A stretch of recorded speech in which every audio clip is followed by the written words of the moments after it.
నగదు తక్కువ బంగారం ఎక్కువ.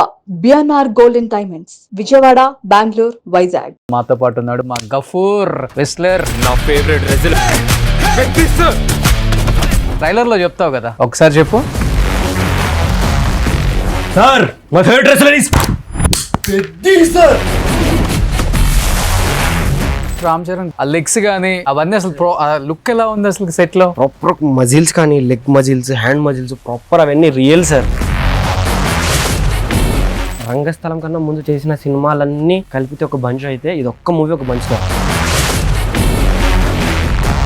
ఇప్పుడు కృష్ణనగర్ లోనే ఉంటున్నావా? సార్ అక్కడే ఉంటున్నాను సార్. ఆడిషన్స్ ఇచ్చే క్రమంలోనే డ్రాగన్ చేశాను సార్. సో డ్రాగన్ లో NTR look next level. Imagine కూడా చేయలేరు సార్. ఒక rugged look sir, proper villain ని చూసినట్టు ఉంటుంది. ఏంటి గఫూర్, ఎక్కడి నుంచి వచ్చావు? ఎందుకు యాక్టర్ అవ్వాలనుకున్నావు? ఇప్పటికి కూడా మట్టి పనికి వెళ్తుంటాను సార్. అంటే షూటింగ్ లో డబ్బులు ఇవ్వరా? సో ఇవ్వరు సార్, నాకు పేమెంట్స్ అయితే అంత రావు. అంటే ఎవరు ఈ మీడియేటర్స్ ఉంటారు వాళ్ళు? Yeah sir, mediators. Mummy daddy ఏం చేస్తానన్నా? లేదు సార్, 5 years ఉన్నప్పుడు చనిపోయారు. ఒక్కడనే జోబులో ఒక మా అమ్మమ్మ దగ్గర అప్పుడు 20 అలా తీసుకొని ఒక 2000 జోబులో పెట్టేసుకొని ఇండస్ట్రీకి వచ్చేసాను సార్. వచ్చేసి ఆడిషన్స్ ఎలా ఇవ్వాలి, షూటింగ్స్కి ఎలా వెళ్ళాలి అని అలా కనుక్కుంటున్న క్రమంలో నా 2000 మొత్తం అయిపోయాయి సార్. ఫుట్పాత్ల మీద, రోడ్ల మీద, మెట్రో స్టేషన్స్ కింద అలా పండుకునేవాడిని సార్. ఫుడ్ ఏం లేదు. మధ్యాహ్నం పూట ఒక్కటే 5 రూపాయలు భోజనం పెట్టేవారు సార్. సో ఆ భోజనం తిని ఈవినింగ్ వరకు అలానే ఒక సగం తిని సగం కవర్లో పెట్టేసుకొని పక్కన పెట్టుకొని నైట్ తినేవాడిని సార్. ఎక్కడ ఉంటావు? స్టేషన్ల కింద, మెట్రో స్టేషన్స్ కింద. మా పిల్లర్స్ మధ్యలో మట్టి ఉంటుంది కదా సార్. సైడ్స్ కి పండుకుంటే పోలీసు వాళ్ళు చూసి లేపి ఎక్కడి నుంచి వచ్చావని అడుగుతారని పిల్లర్ల మధ్యలో మట్టి ఉంటుంది కదా సార్, చెట్లు, అక్కడ పండుకున్నాను. ఈరోజు వర్క్ వెళ్ళాల్సింది సార్, మీతో ఉందని నేను. ఇవాళ ఇంటర్వ్యూ ఉందని వెళ్ళలేదా? మీతో ఇంటర్వ్యూ ఉందని వచ్చాను. ఇవాళ నీ రెమ్యునరేషన్ నేను ఇచ్చేస్తాను. Hi, hello, welcome to Suman TV. నేను మీ రోషన్. సో ఈరోజు ఇంట్రడక్షన్లోనే ఇంత బ్రైట్గా స్మైల్ ఎందుకు వస్తుందో అర్థమవుతుందా?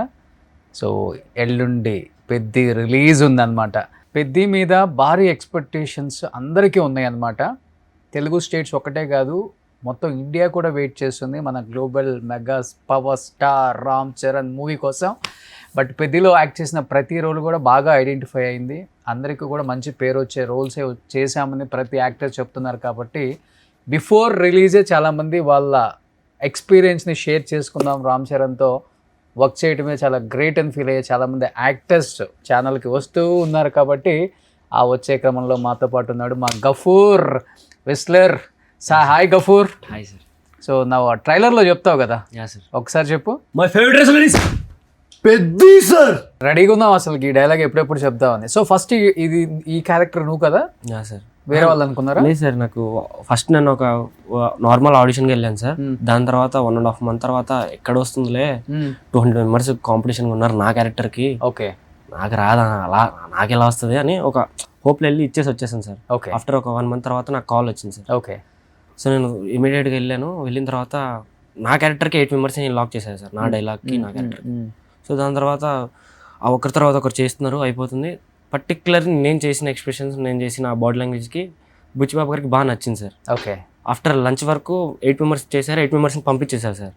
నన్ను ఒక్కడనే పెట్టారు. దాని తర్వాత బుచ్చిబాబు గారు వచ్చి సీన్ తీసుకుని వచ్చి నా ముందర కూర్చొని నీట్గా ఇలా ఎక్స్ప్లెయిన్ చేశారు సార్. ఇలా ఉంటాడు, ఒక కోచ్ వస్తాడు, ఎక్స్ప్లెయిన్ ఇలా నీకు చెప్తున్నప్పుడు నువ్వు అగ్రెసివ్గా ఫీల్ అవుతాడు. ఫస్ట్ క్యాజువల్గా చెప్తాడు, దాని తర్వాత నువ్వు అగ్రెసివ్గా ఫీల్ అయ్యి దాని తర్వాత ఫేవరెట్ రెస్లర్ అని చెప్తావు.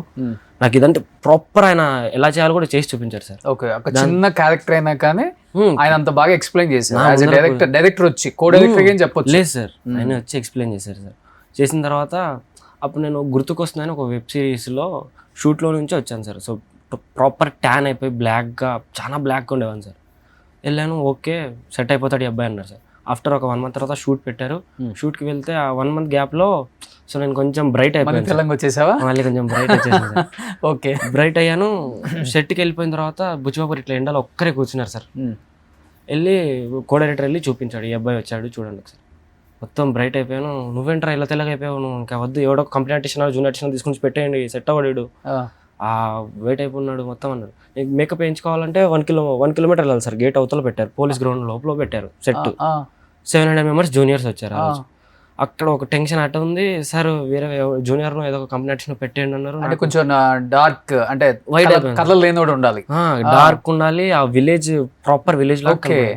సో నేను ఇలా లేను సార్, ఇటు సెట్ అవ్వడు, వేరే అని పెట్టాను అన్నారు. నాకు ఒక సైడ్ భయం పుట్టింది సార్. కో డైరెక్టర్ తొందరగా వెళ్ళి మేకప్ వేయించుకో అంటే 1 కిలోమీటర్ వెహికల్ లేదు సార్, అక్కడ నుంచి నడుచుకుంటూ వచ్చాం, మళ్ళీ అక్కడికి ఉరుకుతూ వెళ్ళాలి. సార్ వెళ్ళలేను సార్, ఆ లోపు ఎవరైనా పెట్టేస్తాను, భయం అవుతుంది సార్, నేను ఏదో ఒకటి చేస్తాను సార్ అంటే ఏదో ఒకటి చేయన్నారు.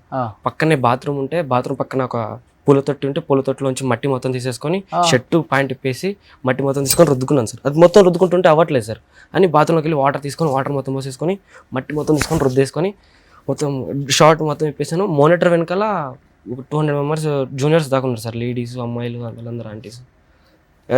డ్రైయర్ కూడా హాఫ్ డ్రైయర్ సార్. వెళ్ళాను, వాళ్ళందరూ ఒక పిచ్చోడు ఎలా చూస్తారో అలా చూస్తున్నారు సార్. మట్టి మొత్తం నెత్తి మీద ఇలా మొత్తం పోసేసుకొని బుచ్చిబాబు గారు చూస్తారేమో ఇలా దూరం నుంచి ఇలా చూస్తున్నాను సార్. కట్ అయింది, బుచ్చిబాబు గారు ఇలా తిరిగి ఒక చిన్న స్మైల్ ఇచ్చారు సార్. ఓకే డన్, నేను ఉన్నాను. దాని తర్వాత 2 days రిహార్సల్ చెప్పించారు సార్, ఆ బోర్డ్ లాంగ్వేజ్ ఎలా రావాలి. సో అదంతా 2 days నేను మధ్యాహ్నం పొద్దున టిఫిన్ చేయకుండా డైలీ ఈవినింగ్ ఒకటే ఫుడ్ తింటూ, ఇంకా నేను కొంచెం లీన్ అయితే కొంచెం సార్కి బాగా నచ్చుతుందేమో, సో మన మజిల్స్ బాగా కనపడతాయేమో అని మార్నింగ్ డైలీ సార్ ఇంకా డిప్స్ అవన్నీ డైలీ కొట్టేవాడిని సార్. సో ప్రాపర్ కనపడతాయి, కొంచెం మజిల్స్ అన్నీ నీట్గా కనపడతాయి. సో అని ప్రాపర్ ఇంకా మార్నింగ్ మధ్యాహ్నం ఫుడ్ చేయకుండా డైలీ డిప్స్ కొట్టేవాడిని సార్. సో 2 days డిప్స్ కొట్టిన తర్వాత మళ్ళీ సెట్లోకి వచ్చిన తర్వాత నా షాట్ అప్పుడు సార్ ఆఫ్లో ఉన్నారు సార్. వీడు సెట్ వీడికి పర్ఫెక్ట్ బాడీ కూడా లేదు. ముంబై నుంచి నా ఏజ్ వాళ్ళు రెస్లర్స్ వచ్చారు sir, proper wrestlers. Okay, Mumbai నుంచి తెప్పించారు, ఎక్కువ అక్కడ చేస్తుంటారు కాబట్టి సార్. ఒక్కొక్కరికి మజిల్స్ చాలా బాగున్నాయి సార్. అలా చూసి నువ్వు డైలాగ్ చెప్తావా, ఇలా పక్కకు రా అని డైలాగ్ ఇచ్చి మనకు ఒక 10 minutes నేర్పించారు సార్. నాకు 2 days నుంచి రిహార్సల్ చేయించారు. నేను ఆ డైలాగ్ ప్రిపేర్ అవుతున్నాను, అదంతా ప్రాపర్. నేను ఎలా చేయాలో కూడా ఎవరు లేనప్పుడు ఒక్కనే ప్రిపేర్ అయ్యాను సార్ అక్కడ. ఓకే, అందరూ ప్యాకప్ అయిన తర్వాత 6:30కి వెళ్ళిపోతే నేను మాత్రం 8:30 గేట్ మూసేంత వరకు ఉండి ప్రాక్టీస్ చేసి వెళ్ళేవాడిని సార్. కట్ చేస్తే వేరే అబ్బాయిని పిలిపించి డైలాగ్ చెప్పిస్తున్నారు. ఆ అబ్బాయి ముంబై నుంచి వచ్చాడు కానీ డైలాగ్ చెప్పడానికి రావట్లేదు సార్. బాడీ ఉంది కానీ డైలాగ్స్ రావట్లేదు. కోచ్ దగ్గరికి వెళ్ళి చెప్తుంటే పర్టికులర్ ఎక్స్ప్రెషన్స్ రావట్లేదు.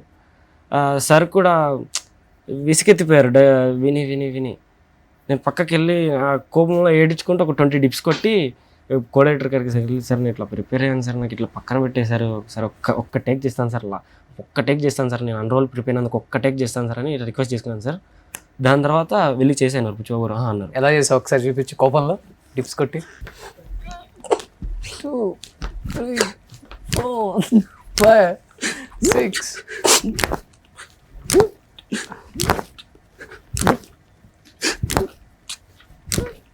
ఇలా సార్ ఏడ్చుకుంటూ అలా వెళ్ళి డైలాగు అసలు ఏడ్చుకుంటూ వచ్చేసి సార్ నేను చేస్తాను సార్ అనగానే సరే వెళ్ళండి సార్. రెడీ రోలింగ్ యాక్షన్ అన్నారు sir. My favourite wrestler is Peddi sir. Michael కూడా ఊడిపోతుంది సార్. సూపర్ గఫూర్, నిజంగా మీకు యాక్టింగ్ అంటే ఎంత పిచ్చో అర్థమవుతుంది. నిజంగా గ్రేట్. నీ ఏజ్ ఎంత అసలుకి? ఇప్పుడు 20 సార్. 20. 20లో ఇలా ఉన్నావు అంటే నువ్వు ఇంకా 25-30 వేస్తే ఎలా ఉంటావు అసలుకి? ఏం చదువుకున్నావు? ఇంటర్ సెకండ్ కంప్లీట్ అయింది సార్. ఇప్పుడు డిగ్రీ ఫస్ట్ ఇయర్ ఓపెన్స్ రాస్తున్నాను. ఇంటర్తో వదిలేసి వచ్చేసావు ఇండస్ట్రీకి? సార్ 15 yearsకి వచ్చేసాను సార్. ఓకే, ఈ చిన్న చితక క్యారెక్టర్స్ అన్ని ట్రై చేసావు? అన్నీ చేశాను సార్. సీరియల్స్. గ్రేట్, నిజంగా గ్రేట్. నిజంగా ఆర్టిస్టులని కొంతమంది మనం ఈడికి ఏంటి బాబు ఇంత పిచ్చి అంటాం, కానీ అది పిచ్చి కాదు, దానికి మించి ఏదైనా వాడుంటే వాడచ్చు. అంటే అంత అభిమానం కళల పట్ల చాలా తక్కువ మందికి ఉంటుంది. నీ ఏజ్ గ్రూప్ పిల్లలు ఒక డైలాగ్ చెప్పరా అంటే 5-6 టేకులు 10 టేకులు కూడా తీసుకుంటారు. బిఫోర్ నువ్వు చెప్పినట్లుగానే ఆ బాంబే అబ్బాయి అన్ని టేక్స్ తీసుకొని వద్దనుకున్న తర్వాత నిన్ను పెట్టుకున్నారు సార్. కానీ ఇంత పాన్ ఇండియా మూవీస్లో ఏమవుతుందంటే మనకి క్యారెక్టర్ రావటమే గొప్ప, ఆ వచ్చిన దాంట్లో ఎంత క్యారెక్టర్ ఉంటుందో తెలియదు సినిమా చూసే వరకు కూడా. ఊరికి అలా కనిపించి కూడా వెళ్తాం. అలాంటిది నువ్వు ట్రైలర్లో ఉన్నావు అంత బాగా. ట్రైలర్లో అలా కొట్టి అంత బాగా ఎలివేట్ అయ్యావు కదా, ఏమనిపించింది ట్రైలర్ చూసినప్పుడు? నీ ఫ్రెండ్స్, రిలేటివ్స్? జస్ట్ ఒక ఫ్రెండ్ మెసేజ్ చేశాడు సార్, ట్రైలర్లో ఉన్నారు. సో నేను చాలా హ్యాపీగా ఫీల్ అయ్యాను సార్. దాని తర్వాత అమ్మమ్మకి ఫోన్ చేసి, ట్రైలర్లో అందరూ ఉండరు, పెద్ద పెద్ద యాక్టర్సే ఉండరు. అవును సార్. అమ్మమ్మకి ఫోన్ చేసి, అమ్మమ్మ నేను ట్రైలర్లో వచ్చాను చూసినావా అంటే, చూస్తాను రా, మా మామ దగ్గరికి వెళ్ళి ఫోన్లో పెట్టించుకొని చూస్తాను అని మా బండి దగ్గర నుంచి బండి వదిలేసి కూరగాయల బండి దగ్గర నుంచి ఇంటికి వెళ్ళి మా మామ ఫోన్లో చూసాను సార్. ఓకే, బాగా చెప్పినవరా. మా మామ కూడా ఐ వాజ్ బూజూమ్స్ రా అన్నాడు సార్. ఓకే, నాకు అది చాలా మంచిగా అనిపించింది సార్. Okay, great. కానీ ఇప్పుడు ఏదో 4 గేమ్స్ ఉన్నాయి కదా దాంట్లో? Yeah sir, 3 sir. 3 సార్. ఒకటి క్రికెట్. సో ఫేవరెట్ ప్లే మారుతుంది కానీ ప్లేయర్ చేంజ్ అవ్వట్లేదు అని డైలాగ్ ఉన్నప్పుడు నా ఫేవరెట్ క్రికెటర్ అంటే పెద్ద పేరు చెప్తారు. Next first runner sir. Runner తర్వాత రెస్లర్ తర్వాత క్రికెట్. ఓకే, ఇంకోటి ఉందంట కదా? లేదు సార్, జస్ట్ మొత్తం 3 sir. Cricket, running, wrestling sir, అంతే సార్. 4th ఏదో ఉందన్నారు, అదేమో చెప్పించలేదు సార్. కబడ్డీ ఏదో? లేదు సార్, లేదు. కబడ్డీ లేదు, జస్ట్ 3 సార్. ఓకే, 4th ఉందని సినిమాటోగ్రాఫర్ చెప్పారు, యాక్టర్స్ చెప్తున్నారు, అందరు చెప్తున్నారు కదా. 4th రివీల్ చేయట్లేదు మేము, అంతే. 4th కబడ్డీ అంటే కదా? ఏమో తెలియదు సార్. మాకైతే 4 మెంబర్స్ని సెలెక్ట్ చేశారు సార్. 4 మెంబర్స్లో అయితే 3 మెంబర్స్కే పర్టికులర్ అక్కడ ఆ రోజు కానీ డైలాగ్స్ కానీ అవన్నీ మాకు చేయించారు సార్. సో ఇప్పుడు నువ్వేమో రెస్లర్, క్రికెట్ ఇంకొక అబ్బాయి సార్, మన తెలుగు అబ్బాయి. ఓకే, రన్నర్ కూడా మన తెలుగు అబ్బాయి సార్. మన షోకి వచ్చాడు కదా ఒకడు బుడ్డోడు రెస్లర్. అసలు పెద్దలో చిన్నప్పుడు రామ్ చరణ్ ఎవరు? నువ్వేమన్నా రామ్ చరణ్ చిన్నప్పుడు రామ్ చరణ్ చేసావా? లేదు సార్, చిన్నప్పుడు రామ్ చరణ్ లేడు సార్. లేదు సార్, డైరెక్ట్ రామ్ చరణ్ గారు. చిన్నప్పుడు రామ్ చరణ్ లేడు.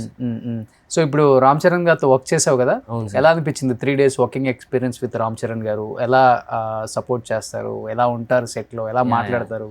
సార్, సో ఆ రోజు లాస్ట్ షాట్ నేను చేసిన తర్వాత బుచ్చిబాబు గారు రెడీ రోలింగ్ యాక్షన్ అన్నారు సార్. కట్ అవ్వగానే షాట్ బాగా వచ్చింది, షాట్ ఓకే అని ఏమనలేదు సార్. మైక్ కోఆర్డినేటర్కి ఇచ్చేసి సైలెంట్గా నడుచుకుంటూ వెళ్ళిపోయారు సార్. అలా నడుచుకుంటూ వెళ్ళిపోయారు. రామ్ చరణ్ గారు క్యారియన్ బయట ఫోన్లో మాట్లాడుకుంటూ తిరుగుతున్నారు. సో బుచ్చిబాబు గారు వెళ్ళి రామ్ చరణ్ సార్తో ఏం చెప్పారో తెలియదు సార్, బాగా చేశాడు అన్నాడో ఏమో తెలియదు సార్. రామ్ చరణ్ గారు నా సైడ్ చూసి హాయ్ రా ఇలా హాయ్ అని చేయి ఊపారు సార్ దూరం నుంచి. సో దాని తర్వాత నెక్స్ట్ డే నాకు ఫస్ట్ డే 2 days రిహార్సల్ జరిగినప్పుడు సార్ అసలు ఆ బాడీ నేను ఇప్పుడు నిజం చెప్పాలంటే సార్, రామ్ చరణ్ గారు చిరంజీవి కొడుకు కాకపోయినా రామ్ చరణ్ గారు డెఫినెట్లీ హీరో అయ్యేవారు సార్. సో ఆ కష్టం సార్, ప్రాపర్ మార్నింగ్ వచ్చినప్పటి నుంచి ఈవినింగ్ వరకు రెస్లింగ్ కోర్ట్లో అయినా సరే, క్యారివాన్లో అయినా సరే ప్రాపర్ హ్యాండ్ మొత్తం ఇంజురీ అయిపోయింది సార్. అనేది ఇంజురీ అయినా డిప్స్ కొడుతూ డిప్స్ కొడుతున్నారా? సార్. సో మొత్తం కట్టు అవి ప్యాచెస్ వేసేసి, సో పక్కన ఉన్న వాళ్ళందరూ ఇలా ఒక బొమ్మని ఎలా చూస్తారు సార్ అలా చూస్తున్నారు సార్. ఆ మజిల్స్ పిక్స్ కొట్టేటప్పుడు ఆయన షార్ట్కి సార్ డిప్స్ కొడతారు సార్. ఆయన షార్ట్కి క్యారివాన్లోకి వెళ్తారు, బైసెప్స్ ప్రతి ఒక్కటి ఎక్సర్సైజ్ చేస్తారు బాగా బైసెప్ అంతా. సో మళ్ళీ ఆయన మోనిటర్ దగ్గరికి వచ్చి ఆ షాట్ బాగా వచ్చిన తర్వాత ఆ షాట్ బాగా వస్తే మోనిటర్ దగ్గరికి వచ్చి ఎంజాయ్ చేస్తారు సార్. సో మంచిగా స్మైల్ ఇస్తూ తను ఎలా చేశాడో డైలాగు, ఆ డైలాగ్ మళ్ళీ మోనిటర్ దగ్గరికి వచ్చి ఆ డైలాగ్ చెప్తూ ఎంజాయ్ చేస్తారు sir. Okay, Ram Charan sir. But చాలా మంది ఫస్ట్ రామ్ చరణ్ గ్లిమ్సీ రాగానే ఏ ఎడిటింగ్ వీడియో ఇది రియల్ కాదు, అంత బాడీ పెంచలేదు అని చాలా ట్రోల్ చేశారు. నీకు తెలుసు కదా, నువ్వు ప్రాపర్ గా సెట్ లో ఉండి యాజ్ ఎ రెస్లర్ గా చూసావు కాబట్టి ఆయన ప్రాపర్ డ్రైయర్ వేసి అవును సార్ ఫుల్ బాడీ ఆ లెగ్స్ కానీ అవన్నీ అసలు లుక్ ఎలా ఉంది అసలు సెట్ లో సార్? ఒక ప్రాపర్ మీకు ఎలా చెప్పాలంటే ఒక కాంపిటీషన్ జరుగుతుంది కదా సార్, ఎక్సర్సైజ్ కాంపిటీషన్. సో అలా ప్రాపర్ మజిల్స్ కానీ leg muscles, hand muscles proper అవన్నీ real sir. Proper vegetarian body sir అది. ఓకే, నాన్ వెజ్ తినకుండా అలా అంతలా పెంచాలంటే impossible sir. So proper muscles కానీ అవన్నీ వెజ్ తినుకుంటూ వెజిటేరియన్ బాడీ అని అంటే నేను చూడడం ఫస్ట్ టైం సార్. ఆఫ్టర్ రంగస్థలం కన్నా ముందు చేసిన సినిమాలన్నీ కలిపితే ఒక బంచ్ అయితే ఇది ఒక్క మూవీ ఒక బంచ్ సార్. దీంతో చాలా మంచి పేరు వస్తుంది సార్ రామ్ చరణ్ సార్కి. ఓకే, అంత కాన్ఫిడెన్స్ గా చెప్తున్నా సార్. సీరియస్లీ సార్, కష్టం చూసావు కాబట్టి సార్. సీరియస్లీ సార్, ఆయన చిరంజీవి కొడుకు కాకపోయినా కంపల్సరీ హీరో అయ్యేవారు సార్. ఆయన అంత స్ట్రగ్లింగ్ చూసాను సార్. ఆయనది ప్రాపర్ వాటర్ కూడా తాగకుండా మార్నింగ్ టు ఈవినింగ్ వరకు ప్రాపర్ అది ఎక్సర్సైజ్ చేస్తూ ఆ మజిల్స్ వాటర్ తాగితే సో ఎక్కడ ఫ్యాట్ బెల్లి ఫ్యాట్ కనపడుతుందో ఏమో అని ప్రాపర్ మజిల్స్ అవన్నీ సార్. ఆ డెడికేషన్కి ఆయన ఊరికి అవ్వలేదు సార్ రామ్ చరణ్. ఆ డెడికేషన్ లెగ్స్ అదే సార్ ప్రాపర్ ఈ సైజ్ ఉంటుంది సార్ ఒక్కొక్క లెగ్. ఆయన నడుస్తుంటే షేప్స్ అన్ని ఇలా కదులుతుంటాయి సార్. సో అలా అలా చూస్తూ ఉండొచ్చు సార్ ఆయనని. ఊరికైనా రామ్ చరణ్ సార్ ఆయన కష్టపడాల్సిన అవసరం లేదు సార్. జస్ట్ అలా స్క్రీన్ మీదకి వచ్చి అలా వెళ్ళిపోయినా బ్లాక్ బస్టర్ అవుతుంది అది. అలాంటిది ఆయన అంత కష్టపడి అంత ఎఫెక్ట్ పెట్టి చేస్తున్నాడు అంటే డెఫినెట్లీ రికార్డు. అండ్ ఇంకొకటి పెద్ద హీరోస్ ఇలాంటి రోల్స్ యాక్సెప్ట్ చేయరు. అదే సార్, ఎస్పెషల్లీ ఈ బట్టలు లేకుండా చేయటం చాలా కష్టం. అదే సార్. అండ్ రామ్ చరణ్ అంత పెద్ద గ్లోబల్ స్టార్ అయిన తర్వాత కూడా ఆల్మోస్ట్ ఏముంది అతను చిన్న ఒక గోచి లాంటిదే పెట్టాడు, అంతకుమించి ఏం లేదు పాపం సినిమాలో. అవును సార్. ఆయన అది కూడా ఆలోచించకుండా క్యారెక్టర్కి ఇది ఈ క్యారెక్టర్కి ఇది కావాలని చెప్పేసి ఆయన చేయటం గ్రేట్. అవును సార్. అది అసలు ఒక మీరు ట్రైలర్లో చూసినట్టయితే ఒక మార్కెట్ సీన్లో ఆయన సైకిల్ తొక్కుంటూ అండర్వేర్ మీద రెస్లింగ్లో గద పట్టుకొని వెళ్తుంటారు కదా సార్. ఓకే. సో ఆ షాట్ చేయాలంటే ఎంత ధైర్యం ఉండాలి సార్. ఇటు సైడ్ జనాలు, లేడీస్, జెంట్స్ అందరు ఉన్నారు వాళ్ళందరూ ముందర. సో అలా జస్ట్ ఒక డ్రైవర్ మీద ఒక పట్టుకొని సైకిల్ మీద వెళ్ళాలంటే ఎంత గట్స్ కావాలి సార్. అవును నిజంగా. సో అంత పెద్ద హీరో సెట్లో చూసావు కాబట్టి నీ కళ్ళతో చాలా చాలా చాలా సార్. నాకు ఇన్ని రోజులు ఇన్స్పిరేషన్గా Nani sir, so Vijay Deverakonda sir వీళ్ళు ఉండేవాళ్ళు సార్. కష్టం పడాలంటే వీళ్ళలాగా పడాలి అని ఇప్పుడు ఎన్టీఆర్ సార్ని, రామ్ చరణ్ సార్ని చూస్తే అనిపిస్తుంటుంది డైరెక్ట్ ఇలాంటి రోల్స్లో చూసినప్పుడు. అవును సార్, నిజంగా గ్రేట్ అసలుకి. అవును సార్. కానీ అంత ఎండలో అన్ని రోజులు ఆ కుస్తీ కష్టం కదా అసలుకి. ఆయన అదిగాక మాల్లో ఉన్నారంట కదా. అవును సార్. చెప్పులు కూడా వేసుకోరు. ప్రాపర్ వెజిటేరియన్ నువ్వు అన్నట్లుగా వెజిటేరియన్ తో ఆ బాడీ పెంచారు. మళ్ళీ ఆ ఎండలో ఆ శాండ్ లో కింద కాళ్ళకి కూడా బొబ్బలు వచ్చాయని విన్నా. నిజం సార్, బొబ్బలు వచ్చాయి. మొత్తం ఇసుక కాదు సార్, ఇసుక చాలా కాలిపోతుంటుంది. మట్టి అయినా కొంచెం కూల్గా ఉంటుంది సార్. ఇసుక కాబట్టి కొంచెం ఫుల్ హీట్లో ఉంటుంది సార్. సో దాని మీద కాలు పెట్టిన బొబ్బలు వచ్చేస్తాయి సార్. అలాంటి దాంట్లో డిప్స్ కొట్టడం, ఫుడ్ తినకుండా ప్రాపర్గా మార్నింగ్ టు ఈవినింగ్ వరకు ఫాస్టింగ్ ఉంటూ, సో అలా చాలా కష్టం సార్ అలా చేయడం. ఓకే. ఏం చెప్పారు రామ్ చరణ్ గారు? రామ్ చరణ్ గారు జస్ట్ హాయ్ అన్నంతవరకు సార్. బుచ్చిబాబు గారు బాగా మంచిగా మాట్లాడారు సార్. ఆ షాట్ నేను ఎక్స్పెక్ట్ చేయలేదు సార్. కట్ చేస్తే ట్రైలర్లో పెట్టారు. నా షాట్ పెట్టారేమో, నాకు బాడీ లేదు ఏం లేదు, సో డైలాగ్ ఒక్కటి బాగా చెప్తే ఏముంటుంది, బాడీ కూడా ఉండాలి కదా అని ఒక హోప్లో ఉన్నాను సార్. దాని తర్వాత కట్ చేస్తే ట్రైలర్లో చూసినప్పుడు యాక్టింగ్కే పవర్ ఉంది, బాడీకి బాడీ లాంగ్వేజ్కి లేదు, యాక్టింగ్కే పవర్ ఉందని అప్పుడు నమ్మాను సార్ నేను. ఓకే. సో బట్ ఈ సినిమా రిలీజ్ తర్వాత క్రికెటర్ని, నిన్ను, రెస్లర్ని, రన్నర్ని ముగ్గురిని పెట్టి చేద్దాం. అవును సార్. మీ ముగ్గురు కలిసారా? కలిసాం సార్. అంటే షూటింగ్ లో కలుస్తారా? ఎవరి పార్ట్ వాళ్ళది సపరేటా? అంటే నా పార్ట్ నాకు 3 days చేశారు సార్. రెస్లింగ్ ఉన్నప్పుడు క్రికెట్ ఉండదు. లేదు సార్. క్రికెట్ ఉన్నప్పుడు అంటే స్టార్టింగ్ 3 members ఒకేసారి పిలిచారు సార్ షూట్ కి. Okay. 700 members crowd sir. So ఆ క్రౌడ్ లో తను రన్నర్ అనే డైలాగ్ చెప్పాడు సార్. తను 15 takes తీసుకున్నాడు. తనకు కూడా చాలా భయం అయింది. సో టెక్నికల్ ఇష్యూ ఒక 3 shots 4 takes టెక్నికల్ ఇష్యూ అయింది. బుచ్చిబాబు నీట్గా ఎక్స్ప్లెయిన్ చేశారు. సో దాని తర్వాత అబ్బాయి బాగా చేశారు. రన్నర్ది 1 day షూట్ చేశారు సార్. ఓకే. రన్నర్ అబ్బాయిది. సో రన్నర్ది క్రికెటర్ది 1 day చేశారు సార్. రన్నర్ది 2 days షూట్ చేశారు. ఏంటి గఫూర్, ఎక్కడి నుంచి వచ్చావు? ఎందుకు యాక్టర్ అవ్వాలనుకున్నావు సార్? నేను ఏం స్ట్రగుల్ ఫేస్ చేస్తున్నావు నిజంగా చెప్పు కెమెరా ముందు ఈరోజు. సార్ ఇప్పటికి కూడా మట్టి పనికి వెళ్తుంటాను సార్. నువ్వా? షూటింగ్ లేనప్పుడు సార్. షూటింగ్లో డబ్బులు ఇవ్వరా? సో అంటే కొంతమంది తీసేసుకుంటారు సార్, ఇవ్వరు, చెప్తారు ఇస్తాను అలా అలా అంటారు. సో ఇవ్వరు సార్, నాకు పేమెంట్స్ అయితే అంత రావు. అంటే ఎవరు ఈ మీడియేటర్స్ ఉంటారు వాళ్ళు? సార్ మీడియేటర్స్ మేనేజర్స్ వాళ్ళందరూ చాలా నమ్మకంగానే వేసేస్తారు సార్ పేమెంట్స్. బట్ కానీ మిడిల్లో ఉన్న మీడియేటర్స్ పేమెంట్ దగ్గర ఇంకా మీడియేటర్స్ కా బుద్ధి పోలేదు. లేదు సార్. అందుకే కృష్ణానగర్లో ఉండేవాడు కృష్ణానగర్లో ఉండిపోయాడు. మీడియేటర్స్ అంతా జూబ్లీ హిల్స్కి వచ్చేసారు ఫ్లాట్లు కొనుక్కొని. Manikonda, Jubilee hills. సో వచ్చేసారు సార్. సో ప్రాపర్గా ఇప్పుడు నువ్వు 1 month షూటింగ్కి వెళ్తే ఎంత వస్తుందమ్మా సార్? నాకు 1 month అలా ఉండదు సార్. 1 month అంటే 1 month ఉండదు సార్. మంత్లో ఒక 5 days 10 days, ఒక్కొక్కసారి 2 months 3 months ఖాళీగా ఉంటాను సార్. ఆడిషన్స్ ఇస్తూనే ఉంటాను. ఇప్పటి వరకు ఒక 300+ ఆడిషన్స్ ఇచ్చాను సార్. 300+ ఆడిషన్స్ ఇచ్చావు. ఎన్ని మూవీస్లో యాక్ట్ చేసావు? మూవీస్ ఒక 8 movies చేశాను సార్. అన్ని పెద్ద పెద్ద మూవీస్ చేశారు. సో సీరియల్స్ ఒక 16 serials చేశాను సార్. 16 సార్. కార్తీక దీపం, గృహలక్ష్మి, మా అత్త బంగారం, మట్టి గాజులు, శ్రవంతి, ఇంటికి దీపం ఇల్లాలు. సో అలా అన్నిట్లో సో నేను బాగా చేయడం వల్ల సో నాకు అలా ఇచ్చారు సార్ క్యారెక్టర్స్. సో నేను ఫస్ట్ రంగులట్టం చేశాను సార్. సో దాంట్లో నేను సార్తో మంచిగా ఉండి సో నా స్టోరీ మొత్తం సారే తెలిసి సో దాని తర్వాత సార్ పాపి మహాజన్జ్యోతికి రిఫర్ చేశారు సార్. దాంట్లో 1 year క్యారెక్టర్ చేశాను సార్. ఓకే. దాని తర్వాత మాత్త బంగారం. సో అలా సీరియల్స్ చేస్తున్నప్పుడు ప్రౌంటింగ్కి బాగా అలవాటు అయిపోయాను సార్. అలవాటు అయిపోయినప్పుడు సార్ రే మేనేజర్స్, డైరెక్టర్స్ నువ్వు అలవాటు పడిపోతున్నావు, ప్రౌంటింగ్ లేకపోతే చెప్పలేకపోతున్నావు, వద్దు ఇంకా సీరియల్స్ ఆపేసి అన్నారు సార్. సినిమాల్లోకి వచ్చేసావు. సీరియల్ చేసేటప్పుడు నా రూమ్ రెంట్స్ కట్టుకోవడానికి, నా ఫుడ్కి, నా కాస్ట్యూమ్స్కి కొంచెం వచ్చేది. ప్రాబ్లం ఉండదు అక్కడ. ఉండదు సార్. సినిమాల్లోకి వచ్చిన తర్వాతే కొంచెం చాలా సార్. ఇంకా నాకు ఇంకా ఈ తినడానికి ఉండకపోయేది. మా అమ్మమ్మకి ఫోన్ చేసి అడుగుదామంటే మా అమ్మమ్మ ఊర్లో కూరగాయలు బండి అడుగుదామన్నా మనసు రాదు సార్. సో మా అమ్మమ్మ వాళ్ళని అడగాలంటే ఏదో పీకుదామని వెళ్ళావుగా, ఏం పీకాను అని సో అంటారని ఒక భయం సార్. మీ మమ్మీ డాడీ ఏం చేస్తానన్నా? లేదు సార్, 5 years ఉన్నప్పుడు చనిపోయారు. నీకు 5 years ఉన్నప్పుడు? సార్. సో 5 years ఉన్నప్పుడు చనిపోయారు. నన్ను మొత్తం పెంచింది మొత్తం నా చిన్నమామ, పెద్దమామ, మా అమ్మమ్మే సార్. సో నాకు వాళ్ళ దగ్గరే పెరిగాను సార్. 5 years. వాళ్ళకి ఏజ్ అయిపోయింది ఇప్పుడు? అయిపోయింది సార్. సో ఇంటర్ వరకు మీ ఊర్లోనే ఉన్నావా? ఊర్లోనే. ఎక్కడ మీ ఊరు? కర్నూలు దగ్గర ఒక ఆర్లగడ్డ మండలం, Donnipadu sir. Allagadda constituency. Donnipadu. Akhilapriya. Yeah sir. Okay. Donnipadu ఒక మండలం సార్. సో అక్కడ నుంచి నేను 15 years ఉన్నప్పుడు సో ఇన్స్టాగ్రామ్లో రీల్స్ స్క్రోల్ చేస్తున్నప్పుడు సో ఒక ఇట్లా వీడియోస్ వచ్చేవి సార్. ఇట్లా కృష్ణానగర్ ఇట్లా షూటింగ్స్ ఉంటాయి అవి. దాని తర్వాత నేను యూట్యూబ్లో వీడియోస్ చూసి మా అమ్మమ్మని ఏడ్చి ఒప్పించి నేను అక్కడికి వెళ్ళి చదువుకుంటాను. మా అమ్మ ఇలా అక్కడికి ట్రాన్స్ఫర్ వస్తాడు కదా హైదరాబాద్కి, పెద్దమ్మ టీచర్ లాగా. సో నేను అక్కడికి వెళ్ళి చదువుకుంటానని ఒక్కడనే జోబులో మా అమ్మమ్మ దగ్గర అప్పుడు 20 అలా తీసుకొని ఒక 2000 జోబులో పెట్టేసుకొని ఇండస్ట్రీకి వచ్చేసాను సార్.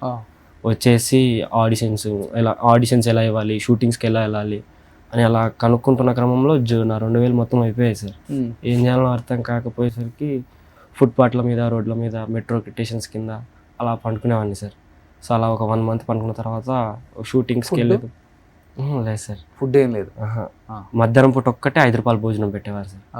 సో ఆ భోజనం తిని ఈవినింగ్ వరకు అలానే ఒక సగం తిని సగం కవర్లో పెట్టేసుకొని పక్కన పెట్టుకొని నైట్ తినేవారు. ఎక్కడ ఉంటావు? స్టేషన్ల కింద?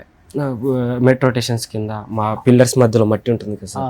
సైడ్స్కి పండుకుంటే పోలీసు వాళ్ళు చూసి లేపి ఎక్కడి నుంచి వచ్చావని అడుగుతారని పిల్లర్ల మధ్యలో మట్టి ఉంటుంది కదా సార్, చెట్లు, అక్కడ పండుకునేవాడిని సార్.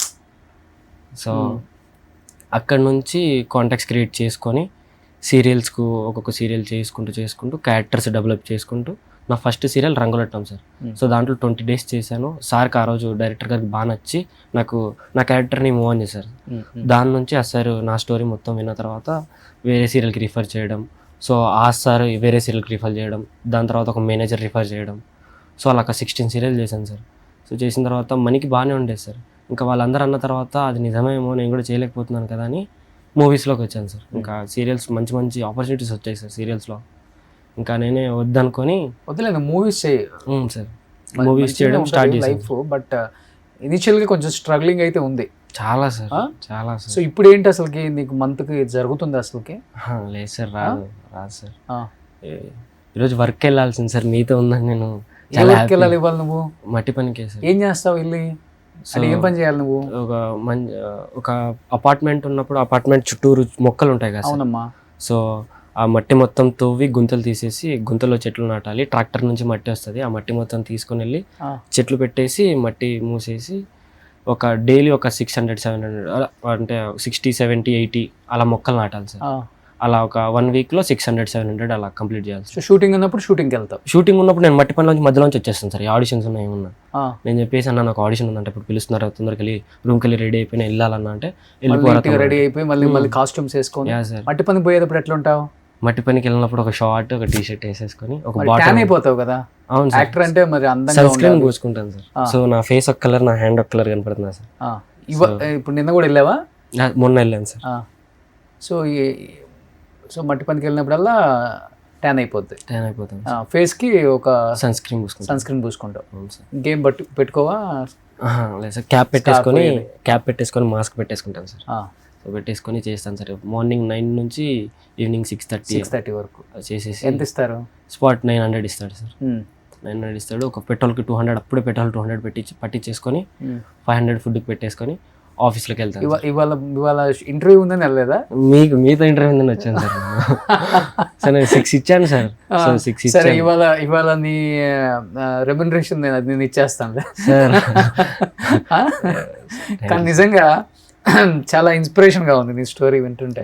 మమ్మీ డాడీ లేరు అతనికి, ఆర్టిస్ట్ అవుదామని ఇండస్ట్రీకి వచ్చి మెట్రో స్టేషన్ల కింద పడుకొని తినక రోడ్ల మీద స్నానాలు చేసుకుంటూ 5 రూపాయల భోజనం దగ్గర భోజనం చేసి మళ్ళీ మిగిలింది సాయంత్రం తిని చాలా సీరియల్స్లో యాక్ట్ చేసి లైఫ్ బాగుందా కానీ సినిమాల్లోకి వస్తే బాగుంటుందని చెప్పేసి సినిమాల్లోకి వస్తే ఇక్కడ ఉన్న మీడియేటర్స్ తను యాక్ట్ చేసినా కానీ డబ్బులు ఇవ్వకపోయినా కానీ యాక్టింగ్ ఛాన్స్ వస్తే చాలని తను పాపం అన్ని ఆఫీసులకు వెళ్ళి ఆడిషన్స్ ఇచ్చి సెలెక్ట్ అయినా కానీ మీడియేటర్స్ ఆ ఎదవల వల్ల పాపం రెమ్యునరేషన్ రాకపోయినా కానీ తనకు బాధలేదు. నాకు మంచి క్యారెక్టర్ వస్తే చాలు, నేను మట్టి పనికి పోయి నన్ను నేను పోషించుకోగలను అనే ఆ ఏజ్లో ఆ పిల్లగాడు నిజంగా నీ కాన్ఫిడెన్స్ లెవెల్కి నిజంగా హ్యాట్సప్ నాన్న. Thank you sir. అట్లీస్ట్ మన తెలుగు డైరెక్టర్స్ ప్రొడ్యూసర్స్ ఈ ఇంటర్వ్యూ చూస్తే మేనేజర్స్ అయినా కానీ అబ్బాయి చక్కగా ఉన్నాడు, అందంగా ఉన్నాడు, మంచి డైలాగ్స్ చెప్తాడు. ఆల్రెడీ మీరు పెద్దిలో ట్రైలర్లో కూడా చూశారు. మంచి క్యారెక్టర్స్ ఇవ్వండి. ఎందుకంటే సలార్లో చేసిన రోషన్ కూడా ఇప్పుడు హీరో అయిపోయాడు. తను కూడా ఇంటర్వ్యూకి వచ్చాడు నాకు. ఇప్పుడు ఇలాంటి వాళ్ళకి మంచి ఫ్యూచర్ ఉంది, మంచి యాక్టింగ్ స్కిల్ ఉంది. ఎవడెవడనో 100 టేకులు 20 టేకులు 100 టేకులు 200 టేకులు తీసే బదులు ఇలాంటి వాళ్ళకి టాలెంట్ ఉన్న వాళ్ళకి ఛాన్స్ ఇస్తే వాళ్ళకి లైఫ్ ఇచ్చిన వాళ్ళు కూడా అవుతారు. మీరు గ్రేట్ అసలు. నువ్వు ఇంకా ఇప్పుడు కృష్ణనగర్లోనే ఉంటున్నావా? సార్ అక్కడే ఉంటున్నాను సార్. ఆడిషన్స్ ఇచ్చే క్రమంలోనే అఖండ 2 చేశాను సార్. అఖండ 2 చేశాను. ఇంకా డ్రాగన్ చేశాను సార్. Dragon shoot. డ్రాగన్ చేసావు ఇప్పుడు? Sir NTR sir.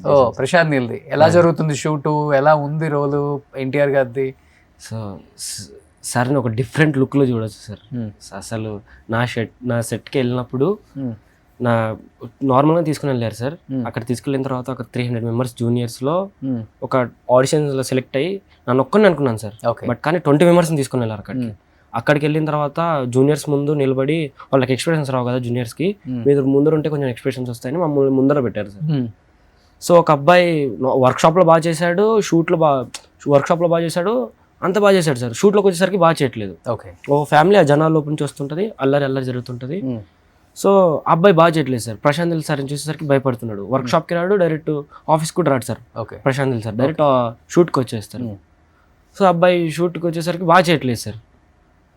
నేను అబ్బాయి అలా కథ చేయాల్సింది ఇలా రాని ప్రశాంత్ నీల్ సార్ వేరే అబ్బాయిని ఎక్కుని పోయి నన్ను అక్కడ నిలబడి నన్ను ఎక్కుని వెళ్ళారు. సో నేను ఫ్లోలో మంచి పెద్ద డైలాగ్ చెప్పాను సార్, వైల్డ్ ఎక్స్ప్రెషన్స్. అప్పటికప్పుడు ఆ డైలాగ్ బాగా నచ్చి దాని తర్వాత మళ్ళీ ప్రశాంత్ నీల్ వైఫ్ గారు వచ్చారు, మనకి ఇంకా డైలాగ్స్ రాసేయండి బాగా చెప్తున్నాడు అని ప్రశాంత్ నీల్ సార్ అప్పుడప్పుడు డైలాగ్స్ రాసి ఒక త్రీ లైన్స్ డైలాగ్స్ రాసి ఇచ్చారు సార్. నాకు ఒక 5 seconds టైం ఇచ్చారు. ఆ టైంలో నేను పక్కన నిలబడి డైలాగ్స్ ప్రిపేర్ అవుతున్నాను. తొందరగా షర్ట్ ఇప్పేసాయి, ప్యాంట్ ఇప్పేసి అన్నారు సార్. ఇప్పేసాను సార్. ఒక షార్ట్ తీసుకొని వచ్చారు, ఒక బనీని తీసుకొని వచ్చారు. బనీస్కి మొత్తం బొక్కలు పెట్టేయండి, ఆ బొగ్గులు వేసేయండి అని. అలా కాదురా నలపడం, ఇలా నా చేతి అంటున్నావు ఏంద్రా అని ప్రశాంత్ నీల్ సార్ బనీని తీసుకొని కింద వేసి మొత్తం ఆ బొగ్గులు మొత్తం అది బనీని మొత్తం నలిపేసి ఒక బ్లడ్ వేయండి అని బ్లడ్ తీసుకొని మొత్తం ఇలా బనీని వేసేసి బ్లడ్ మొత్తం పోసేసారు సార్. అలా క్లాత్ అవుతుంటుంది. ఆ జనాల్లోంచి వచ్చి మోకాలం నిలబడి ఆ డైలాగ్ సార్ థియేటర్లో చూస్తే అసలు వేరుంటుంది సార్. ప్రశాంత్ నీల్ గారికి చాలా బాగా నచ్చింది సార్ ఆ సీన్. నేను చాలా ఎక్స్పెక్ట్ చేశాను సార్. గ్లిమ్స్లో కూడా ఉండొచ్చేమో, 4 minutes 35 seconds ఉంది కదా, ఉండొచ్చేమో. ప్రశాంత్ నీల్ సార్కి నచ్చింది, వైఫ్కి నచ్చింది. ఆ రోజు మ్యామ్ చాలా బాగా చేసామని పక్కన కూర్చోబెట్టుకొని మానిటర్ పక్కన నా బ్లడ్ మొత్తం ఉంది సార్. సో వాళ్ళిద్దరు ఇక్కడ సార్ అక్కడ సార్, ఇక్కడ మేడం అక్కడ సార్ ఉన్నారు సార్. వాళ్ళిద్దరి మధ్యలో కూర్చోబెట్టుకొని నాకు మానిటర్లో చూపించారు సార్. నాకు ఆ రోజు సార్ నాకు చాలా రెస్పాన్స్ కూడా చాలా మంచి ఇచ్చారు సార్. నువ్వు బాగా చేస్తున్నావు. సో ఎన్టీఆర్ని కలిసావా? ప్యాకప్ అయిన తర్వాత ప్రశాంత్ నీల్ సార్ క్యారివాన్లోకి వెళ్ళారు సార్. ఎన్టీఆర్ సార్ అన్నారు అక్కడ, ఇది చూడు ల్యాప్టాప్లో అని చూపించారు సార్. బాగా చేశాడు అబ్బాయిని పిలిపించాను అంటే వెళ్ళాను సార్. రూమ్లోకి వెళ్ళాను, అప్రిషియేట్ చేశారు సార్. చాలా బాగా చేసావు, ఎక్కడి నుంచి వచ్చావు, నీ పేరు ఏం పేరు, సో ఇంకేమేమి చేస్తున్నావు, సో ఇలా మాట్లాడారు సార్. చెప్పావా మట్టి పనికి వెళ్తాను సార్ అని? సార్ ఇలా చెప్పాలి సార్. సార్ ఏం చెప్పలేదు. మరి మంచి అవకాశాలు ఇవ్వండి సార్, ఇలా వెళ్ళాల్సి వస్తుందని చెప్పాలి అవకాశం వచ్చినప్పుడే. అవకాశం వచ్చినప్పుడు అన్నీ చెప్పాలి, గుర్తుపెట్టుకో, లేకపోతే తర్వాత వినరు. సో అలా చేసిన తర్వాత ఎన్టీఆర్ సార్ మెచ్చుకున్నారు సార్. ఆ రోజు నైట్ మొత్తం ఫుడ్ కూడా తెలియదు సార్. హ్యాపీనెస్తో మా ఫ్రెండ్స్కి, మా అమ్మమ్మకి, తాతయ్యకి ఇట్లా ఎన్టీఆర్ సార్ని కలిసాను. నాకు చాలా హ్యాపీ అనిపించింది. అలా భుజం తట్టుంటారే. సార్ భుజం మీద ఇలా తట్టారు సార్. బాగా చేసాను. ఓకే. సో డ్రాగన్లో ఎన్టీఆర్ లుక్ నెక్స్ట్ లెవెలా సార్? ఇమాజిన్ కూడా చేయలేరు సార్. ఒక రగ్గడ్ లుక్ సార్. ప్రాపర్ విలన్ని చూసినట్టు ఉంటుంది మీకు. సో విలన్ కూడా ఆయనే కదా. విలన్ అదే సార్. డ్రాగన్లో ఎన్టీఆర్ లుక్, పెద్దిలో రామ్ చరణ్ లుక్, ఇద్దరిలో ఎవరిది బాగా నచ్చింది మీకు? ఇద్దరితో వర్క్ చేసావు కాబట్టి. సార్ ఇద్దరు కష్టపడ్డారు సార్. సో ఎన్టీఆర్ సార్ సన్నగా అవడానికి చాలా కష్టపడ్డారు. ఎన్టీఆర్ సార్ కూడా షార్ట్కి మజిల్స్, బైసెప్స్ ప్రతి ఒక్కటి చేసేవారు సార్. సన్నగా ఉన్నారు కదా సార్, ఆ నరాలు, ఆ మజిల్స్ కనపడడానికి. మీరు గ్లిమ్స్లో చూసినట్టయితే సార్ ప్రాపర్ మజిల్స్ అవన్నీ కనపడతాయి. ఓకే. సో ఎన్టీఆర్ సార్ కూడా కష్టపడ్డారు సార్. బట్ కానీ ఎన్టీఆర్ సార్ కన్నా రామ్ చరణ్ సార్ ఎక్కువ కష్టపడ్డారు సార్. ఓకే. ఫుడ్ లేకుండా ప్రాపర్ ఆ ఇసుకలో మాల వేసుకున్నారు కదా, మాలలో వెజ్ తినాలి. ఎన్టీఆర్ సార్ చాలా ఎన్టీఆర్ సార్ కూడా స్ట్రగ్లింగ్ అవుతారు సార్. బట్ కానీ ఎన్టీఆర్ సార్ కన్నా రామ్ చరణ్ సార్ ఎక్కువ కష్టపడ్డారు సార్ ఆ సినిమా కోసం. ఓకే. సో డైలాగ్స్ చెప్తావా? మంచి మంచి డైలాగ్స్ యా సార్ ఏం చెప్తావు? సో రెస్లరే చెప్తాను సార్ మీకు ఇంకొకసారి. డ్రాగన్. ఓకే. డ్రాగన్లో సో రెండు పెద్ది అండ్ డ్రాగన్ రెండు కలిపి చెప్పు. సార్ డ్రాగన్ వద్దు సార్, తిడతారు. రెస్లరే ఇంకొకసారి మంచిగా. My favourite wrestler is Peddi sir. Okay. So యూజువల్గా డైలాగ్స్ అన్ని ప్రిపేర్ అవుతుంటావా? సార్ నేను ఎక్కువ ఇక్కడ దీంట్లో డ్రామాస్ చేస్తుంటారు సార్ మా ఊర్లో కూడా. నటనలు, స్టేజ్ పర్ఫార్మెన్స్. సినిమా డైలాగ్స్ ఏం మంచిగా చెప్తా? Powerful dialogues. సో నేను ఎక్కువ ఓన్ కాన్సెప్టే చేస్తాను సార్. ఆడిషన్స్ ఒకటి రెండు డైలాగ్స్ చెప్పు. నాయనమ్మ తెలుగులైనా, నాకు తెలుగులైనా, ఇంగ్లీష్లైనా, మ్యాథ్స్లైనా 100 వచ్చాయి కదా సార్. నాకు ఒక్క మార్క్ తక్కువ వచ్చిందని నేను వేరే సర్పంచ్ కొడుక్కి మీరు సీట్ వేయడం తప్పు సార్. నేను 30 కిలోమీటర్స్ సైకిల్ తొక్కుంటూ వచ్చాను సార్. నాకు మీ తప్ప తెలియదు సార్. నాకు ప్లీజ్ సార్, నాకు సీట్ ఇప్పించండి సార్. మీకు కాల్ పట్టుకుంటాను సార్. సీట్ ఇస్తారా సార్? సరే సార్, ఏడ్చాను సార్. వెళ్తాను సార్, రేపు నుంచి వచ్చేసాను సార్ కాలేజ్కి. అన్న వాచ్మెన్ అన్న, ఒక్కసారి ఫోన్ ఇస్తావు? మా అమ్మమ్మకి ఫోన్ చేసుకుంటాను. నాయనమ్మ నీ మనోడు సీటు కొట్టినాడే, నువ్వు చూడు సీటు కొట్టినాడు. రేపు నుంచి ప్రిన్సిపల్ గారు కాలేజీకి వచ్చేయమన్నారు. సీటు కొట్టినాడు. వచ్చేసరికి శివల్ భాష చేసి పెట్టు. చిన్నమాకు పెద్దమాకు అందరికి చెప్పు. Yeah sir. ఓ నీ రియల్ లైఫ్నే నా రియల్ లైఫ్లో తీసుకొని అదే కనపడుతుంది. Yeah sir. నిజంగా చాలా హార్ట్ టచింగ్గా ఉంది నీ స్టోరీ వింటుంటే. గఫర్, డెఫినెట్గా ఇండస్ట్రీ నిన్ను గుర్తిస్తుందని నేను అనుకుంటున్నాను. Thank you sir. అండ్ మంచి క్యారెక్టర్స్ చేస్తావు. నువ్వు కూడా కృష్ణనగర్ నుంచి జూబ్లీ హిల్స్కి షిఫ్ట్ అవుతావు త్వరలోనే. సో మంచి యాక్టర్గా కాకుండా ఒక మంచి హీరోగా కూడా నిన్ను చూస్తాం. ఇప్పుడు అందరూ వస్తుంది పిల్లలే కదా. అవును సార్. ఈ కమిటీ కుర్రోళ్ళు చాలా సినిమాలు వచ్చినాయి. అవును సార్. అందరూ పిల్లలే. అవును సార్. ఇప్పుడు ఏదో మూవీ కూడా చేస్తున్నావు అని చెప్పి నేను విన్నాను. గుర్తుకొస్తున్నాయి వెబ్ సిరీస్ చేస్తున్నాను sir. Okay. Second lead hero. So Committee కుర్రోళ్ళకి మించి ఉంటుందా సార్? కమిటీ కుర్రోళ్ళకి మించి ఉంటుందా సార్? అవును సార్. మీకు ఎలా విన్నాను. అవును సార్. గుర్తుకొస్తున్నాయని Viraj Ashwin main lead hero sir. So ఆయన చైల్డ్హుడ్ చేశాను సార్. ఓకే. సో కమిటీ కుర్రాలకు ఒక 10 times బెటర్మెంట్ ఉంటుంది సార్, ప్రాపర్ మెమరీస్ గురించి. సో అలా చేశాను సార్. సో నీకెవరు గాడ్ ఫాదర్ లేరు కాబట్టి ఇండస్ట్రీలో. సో ప్రాపర్గా ప్లాన్ చేసుకో. సార్ ఇటు విని ఇటు వదిలేసి. సార్. ఎంత ఎదిగినా ఒదిగుండు. మనీ వస్తే దాన్ని సేవ్ చేసుకో జాగ్రత్తగా. సో మంచి లైఫ్ లీడ్ చేయి. Definitely sir. గాసిపింగ్ వదిలే. సార్. ఫోకస్ చేయి లైఫ్ మీద అంతే. సో లాస్ట్ అండ్ ఫైనల్గా పెద్ది ఎల్లుండి రిలీజ్ అవుతుంది కాబట్టి ఏం చెప్పాలనుకుంటున్నావు మెగా ఫ్యాన్స్కి? డెఫినెట్లీ అందరు కలిసి మూవీకి వెళ్ళి చూడండి. రామ్ చరణ్ సార్ కొత్త లుక్ చూస్తారు. మీరు ఒక ప్రాపర్ ఎప్పుడు చూడని లుక్ చూస్తారు, ఎప్పుడు చూడని యాక్టింగ్ చూస్తారు సార్ రామ్ చరణ్ సార్ది. సో డెఫినెట్లీ ఈ సినిమాతో రామ్ చరణ్ సార్ ఎక్కడో ఉంటారు సార్. ఒక ప్రాపర్ ఒక వేరే లెవెల్లో ఉంటారు సార్ ఆయన. Okay. Yeah sir. So international star అనమాట. డెఫినెట్లీ అయిపోతారు సార్. Universal star. డెఫినెట్లీ. అంతేనా? దీంతో అయిపోతారు సార్ ఆయన. సూపర్. ఎనీ హ్యావ్ పెద్దిలో చేసిన ప్రతి యాక్టర్ కూడా పెద్దిలో రామ్ చరణ్ గారు పడ్డ కష్టం గురించి ప్రతి ఒక్కరు కూడా కళ్ళతో చూశారు కాబట్టి వాళ్ళు చెప్తుంటే నిజంగా రియల్గా జరిగిన సిచ్యువేషన్ మన కళ్ళ ముందే జరుగుతుందన్న అలాగా ఉంది. డెఫినెట్గా పెద్ది సూపర్ డూపర్ హిట్ అవ్వాలని, రామ్ చరణ్ గారు పడ్డ కష్టానికి రిజల్ట్ రావాలని కోరుకుందాం. సో మిగతా కలెక్షన్స్, ఆ యూనివర్సల్, ఇవన్నీ ఆ స్టార్స్ ఇవన్నీ పక్కన పెట్టేస్తే ఒక మంచి పేరు రావాలి. ఒక యాక్టర్ కష్టపడ్డదానికి ఒక మంచి పేరు వస్తే, ఆ గుర్తింపు వస్తేనే ఆ సాటిస్ఫాక్షన్ ఉంటుంది. కాబట్టి నిజంగా Ram Charan garu, wish you good luck and entire team of Peddi also and Gafoor. Yeah sir, so wish you good luck నాన్న. Thank you sir, thank you so much. So ఈరోజు నీ పేమెంట్ నేను ఇచ్చేయాలన్నమాట. Okay sir wish you good luck.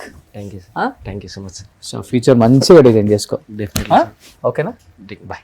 Suman టీవీలో మీ personal and business promotions కోసం కింది నెంబర్కి కాంటాక్ట్ చేయండి.